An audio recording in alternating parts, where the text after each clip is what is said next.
Sweet Girl, the brand new Jason Momoa Netflix movie, and I remember Netflix was marketing this film for Geek Week, if you remember that, where 5 days and each one was covering a different topic, and they had this trailer for this new Jason Momoa Netflix film, and I saw the trailer when they were releasing it, and I was like, okay, this feels like a very straightforward Avenge action movie. And I think they didn't explain the why the Avenge aspect of things, and I thought, okay, this is the door, probably some Man on Fire type situation. But I started to watch the film, and it is an Avenge film, but it's one of those Avenge films where you don't understand why your main character's up for revenge. They're trying to do the whole evil business people, manufacturers, ooh, we want you. But all the stuff that happens at the beginning of the film, the first 10, 15 minutes, there's no villain. I mean, the only villain is cancer, because the story is the reason that Jason Momoa's character is up for revenge is because his wife had cancer and died from it. The doctors got told there's this manufacturers that the government is going to approve over, so giving him hope, and then out of the blue it shifts and the manufacturers pull it away, and then she dies, and because of it, Avenge, ooh, you, and I'm like, even something like John Wick, where it's okay, there's a dog.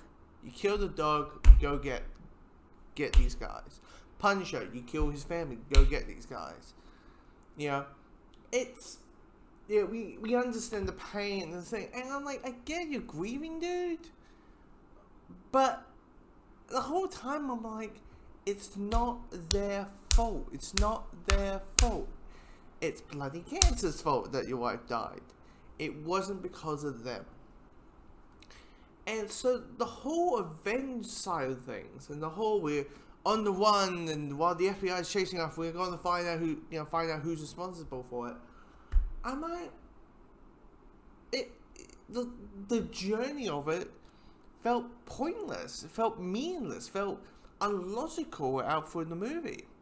The action's neat, even though the action does fall into quick cut and shaky cam, and it's one of those action movies where it's trying to be fancy with the action, where we'll have a close up at the camera, and then we'll pull back, and then we'll do a slight close up, and then we'll spin around, and it's one of those films, and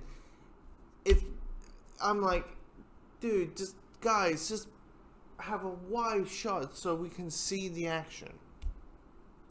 But it makes us grounded and gritty. It's no, really, it just makes you unsensible. If I haven't seen Snake Eyes yet, and I hear Snake Eyes is heavy on the shaky cam, which I heard is an understatement. So, it's just, the problem is, the more shaky cam you, the more annoying it is, the more we can't get invested of it. And then halfway through the movie, they do the third act thing, and they do a Shyamalan Sixth Sense twist, and it makes zero sense because they show a certain character doing certain things that another certain character. I'm trying not to hit spoilers here. Certain characters were doing that we saw, but I'm like, you're having conversations with X person that you're assuming that you're telling that Y person is responsible for. So, and other scenes are heading to X person and talking about X person, talking about that person, and not the twist itself.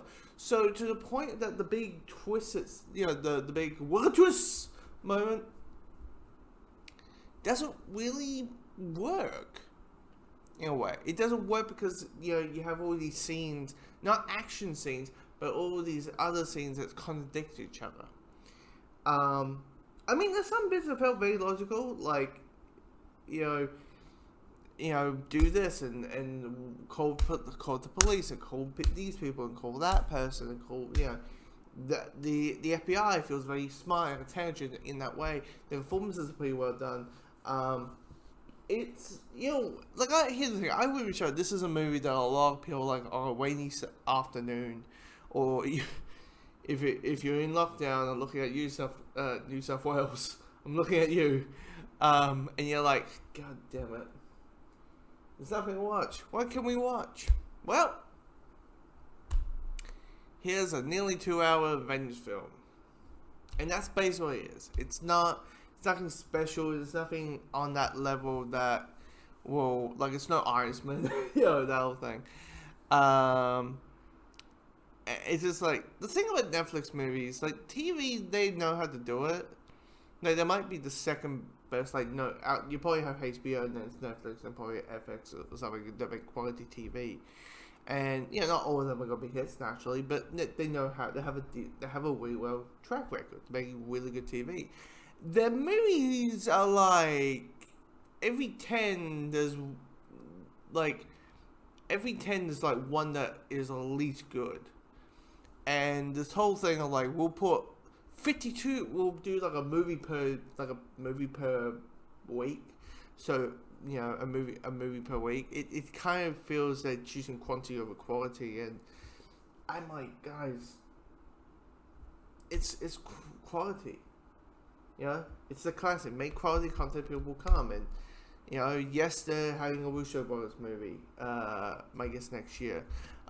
Yes, we got, I think it's My Hero Academia, or a Gundam movie, or whatever it is they're making, a Pokemon show, all that kind of stuff. But it's all about quality. It's a classic thing. I love how, in the 4-hour Disney Avengers